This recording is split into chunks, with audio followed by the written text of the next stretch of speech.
Hey there, McAllister here with Toasty DIY, and today I'm doing a video over the Sony EV-10. It's the camera I'm currently recording on via the inbuilt microphone, and I just wanted to talk about it because I got it recently, and I wanted to showcase what you can do as a beginner amateur videographer / photographer, just so other people that might be interested in getting into the hobby can look at somebody who has had one for about a week. I'm an editor. I've been interested in cameras for a long time, but every single time that I look at one, I get so bogged down by the price. What are these lenses? What do they do? Do I need a full frame? Do I need a not full frame? What's going to really help me learn how to use them? Because as an editor, I think by learning cameras, I can have a better knowledge of how to film things, how things are shot. I think it would just help round out my knowledge base, and I would also really enjoy it. But I really got confused when I look at all these different lenses and things, and I really wouldn't know what 18 to 50 millimeters f2.8 really meant.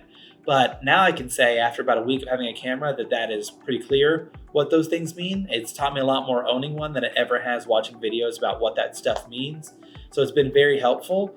So in this video, I'm just going to show different B-roll and explain different times that I went out taking photos and taking video so that you all can see what you can do in just a week with a nice camera. If you are interested in maybe buying one or just interested in learning more about them through a beginner's eyes. So the first thing that I had to learn, if you're a beginner camera person, you're gonna look at lenses and you're gonna wonder what's going on, and it's taken me a while to figure out actually what this meant. I would say if you have the opportunity and have the extra funds, buying a zoom lens and buying a prime lens, which is what I currently have the camera right now on. It's an f1.8 35 millimeter Sony lens.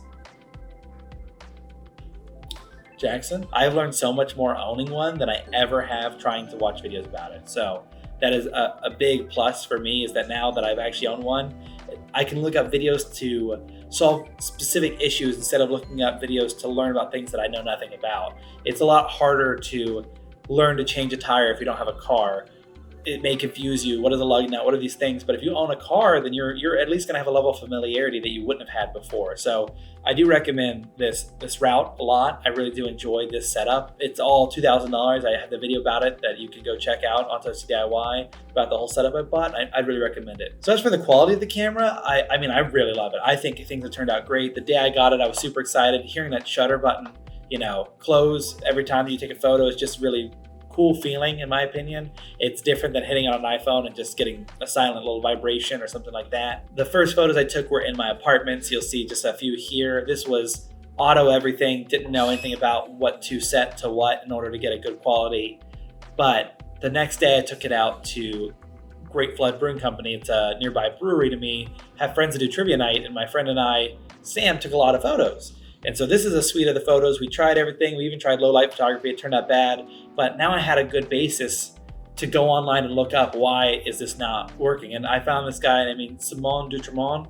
He's a wildlife photographer. You'll probably find his videos if you end up looking up a lot of the questions I looked up. I'll try to link him down below as well. He was able to answer questions that I had before buying a camera that I didn't understand his answers. I knew the question, didn't understand the answer. But now that I owned a camera, I had a familiarity, it was a lot better. So then I went out the next day, walking down a street, and I took pictures of strangers and of different objects, trying to get an idea of how my camera works. And I was lucky enough that I approached people and said, "Hi, my name's McAllister. I'm trying to learn how to use cameras. Do you mind if I take a photo of you?"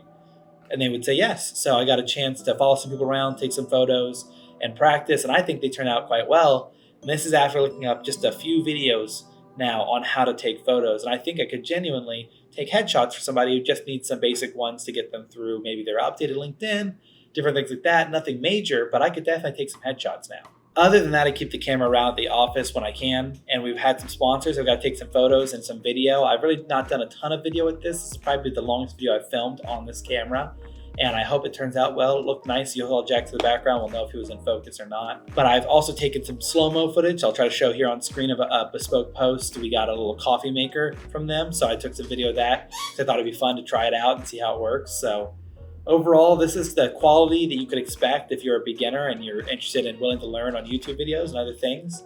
I think you could get the same, if not way better than me. On these photos you're going to see, I have attempted to do some editing. None of these photos I've taken have been amazing, though I have sent them off to a photographer friend of mine who does it professionally, just to ask her for some advice on, is there anything that shows that I'm a clear beginner? And from her words, it's my composition that would really show that I'm starting out. But she gave some tips. One thing that she told me was to make sure that if I'm taking a photo, that all the vertical lines stay vertical. Since I'm taking handheld and not on a tripod, I'm not really checking to see where I'm standing in regards to the other things, or if I'm a little tilted or not. I've really enjoyed doing portrait photography as well.